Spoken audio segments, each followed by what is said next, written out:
पाक फौज के तर्जुमान लेफ्टिनेंट जनरल अहमद शरीफ चौधरी ने कहा है कि दहशतगर्दी के नाम पर मासूम अवाम को नुकसान पहुंचाना किसी तौर काबिल कबूल नहीं। फौज की इसमें कोई दिलचस्पी नहीं है। बलूचिस्तान के तलबा के साथ खसूसी नशिस्त में गुफ्तगू करते हुए DGISPR का कहना था कि एक शख्स की दहशतगर्दी की सजा पूरे इलाके या पूरे गांव को नहीं दी जा सकती।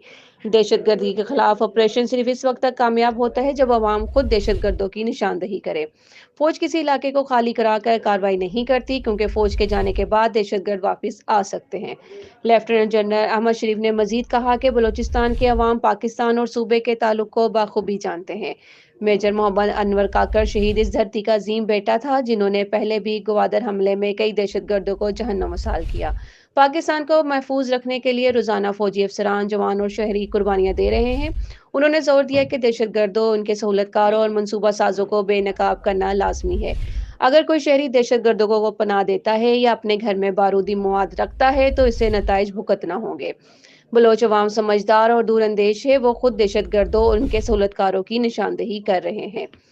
DGISPR ने कहा कि दहशतगर्दी के खिलाफ जंग अवाम और फौज के इश्तराक से ही कामयाब हो सकती है और बलूचिस्तान के अवाम इसमें भरपूर किरदार अदा कर रहे हैं।